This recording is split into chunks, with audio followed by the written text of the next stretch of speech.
Hello everyone, this is Preeti and today I am going to explain you about electric current, a topic from class 10th physics। तो जैसा कि हम हमारे previous videos में देख चुके हैं कि चार्ज कैसे जनरेट होता है, इसकी क्या क्या प्रॉपर्टीज़ होती है। आज के हमारे वीडियो में हम देखेंगे कि इलेक्ट्रिक करंट क्या होता है। इलेक्ट्रिक करंट में हमको लगता है कि इलेक्ट्रिसिटी और करंट दोनों सेम टर्म्स है, लेकिन इलेक्ट्रिसिटी को हम टेक्निकली डिफाइंड नहीं कर सकते, वहीं दूसरी तरफ करंट को हम टेक्निकली डिफाइन कर सकते हैं। अब करंट का जो मतलब होता है फ्लो, यहाँ पर करंट का जो मतलब हो रहा है वो हो रहा है फ्लो। जैसे हम वाटर के फ्लो को वाटर करंट कहते हैं, एयर के फ्लो को एयर करंट कहते हैं।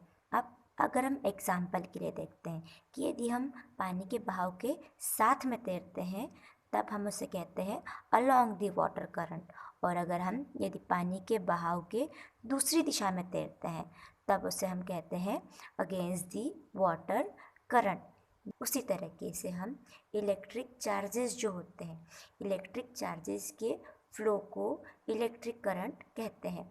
अब इलेक्ट्रिक चार्जेस में हम इलेक्ट्रॉन्स के फ्लो को देखते हैं, क्योंकि इसके अलावा जो प्रोटॉन्स होते हैं, प्रोटॉन जो होते हैं वो न्यूट्रॉन के साथ में बिल्कुल टाइट बॉन्ड बनाकर न्यूक्लियस के अंदर प्रेजेंट होते हैं।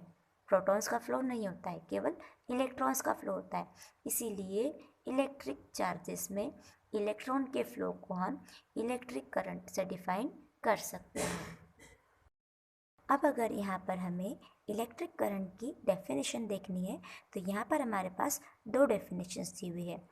फर्स्ट हमारे पास electric current is defined as the rate of flow of electric charges, कि कितनी रेट से हमारे इलेक्ट्रिक चार्जेस किसी सब्सटेंस के अंदर से फ्लो हो रहे हैं, या फिर electric current is the quantity, electric current ऐसी क्वांटिटी है चार्जेस की जो कि पर यूनिट टाइम में किसी सब्सटेंस के अंदर से फ्लो हो रहे हैं। यहाँ हम हमारी दोनों डेफिनेशंस को समझेंगे। अब अगर हम करंट को डिफ़ाइन करते हैं तो करंट के फ्लो को डिफ़ाइन करते हैं rate of flow of charge से, और ये जो रेट होती है वह टाइम रेट होती है, टाइम के रिस्पेक्ट में बात करते हैं हम यहाँ पर। अब अगर इसी चीज़ को हम दूसरे तरीके से समझने जाए या फिर इसकी दूसरी डेफिनेशन से समझते हैं तो दूसरी डेफिनेशन में quantity of charge, quantity of charge flowing per unit time में किसी कंडक्टर के अंदर से कितने अमाउंट में चार्ज फ्लो हो रहा है, यही होता है हमारा इलेक्ट्रिक करंट। अब अगर हम देखें तो यूनिट टाइम में अगर ज़्यादा अमाउंट में चार्ज फ्लो कर रहा होता है तो करंट ज़्यादा होता है, या फिर टाइम कम लगे, यूनिट टाइम में किसी कंडक्टर के अंदर से जल्दी जल्दी चार्ज फ्लो हो रहे हैं तो वहाँ पर हमारा चार्ज जो है वो ज़्यादा होगा। इसको फॉर्मूला के फॉर्म में समझने के लिए हम अज्यूम करते हैं कि किसी कंडक्टर से कोई चार्ज फ्लो हो रहा है, क्यों, यूनिट टाइम के अंदर, तब उस कंडक्टर के अंदर से गुजरने वाले करंट को हम लिख सकते हैं आई, इलेक्ट्रिक करंट आई। इसकी वैल्यू होगी क्वांटिटी ऑफ चार्ज क्यू पर यूनिट टाइम। तो अब हम यहाँ से देख सकते हैं कि अगर ज़्यादा चार्ज होगा तब हमारे करंट भी ज़्यादा होगा, और अगर कम समय होगा, कम समय में कोई चार्ज गुजर रहा है तो करंट की वैल्यू भी ज़्यादा होगी। ये हम यहाँ देख सकते हैं कि मैथमेटिकल इक्वेशन के फॉर्म में प्रोपोर्शनलिटी का साइन लगाकर इसको हम देख सकते हैं कि अगर हमारे पास डिनोमिनेटर बड़ा है तो हमारे पास रिजल्टेंट वैल्यू ज़्यादा आएगी, न्यूमरेटर अगर छोटा है तब भी रिजल्टेंट वैल्यू हमारे पास ज़्यादा आएगी।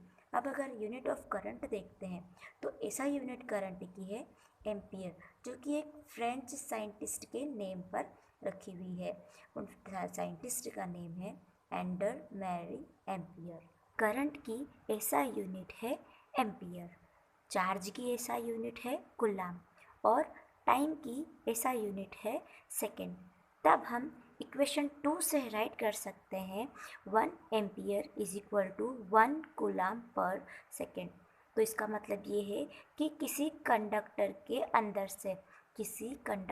अंदर से फ्लो होने वाला करंट, किसी कंडक्टर के अंदर से फ्लो होने वाला करंट 1 एम्पियर का तभी होगा जब उस कंडक्टर के अंदर से 1 कूलम्ब का चार्ज पर सेकेंड फ्लो होता रहे, तब उसके अंदर से फ्लो होने वाला करंट, तब किसी कंडक्टर के अंदर से फ्लो होने वाला करंट 1 एम्पियर का हो सकता है।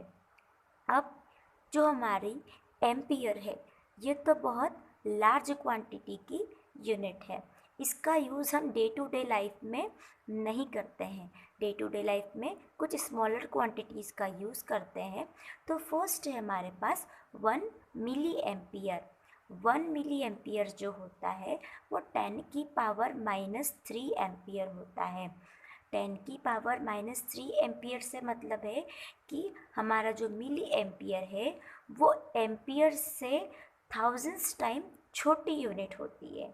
इसके बाद आते हैं micro ampere per. 1 micro ampere जो होता है वो 10 की पावर -6 एम्पियर होता है। इसका मतलब है कि हमारे पास जो माइक्रो एम्पियर है वो 1 एम्पियर से 10 लैक्स टाइम छोटी यूनिट होती है। अब हम देखेंगे कूलम्ब की डेफिनेशन के बारे में। एक्चुअल में कूलम्ब की जो डेफिनेशन है वो डिराइव्ड हुई है एम्पियर से ही, क्योंकि जो हमारा एम्पियर है वो 7 बेस यूनिट्स जो होती है हमारे SI सिस्टम की, उनमें से ही एक है। इक्वेशन 3 में हम देख सकते हैं कि 1 एम्पियर का जो हमारा करंट होता है वो 1 कूलम्ब चार्ज किसी सब्सटेंस के अंदर से पर सेकेंड निकलने पर क्रिएट हो सकता है।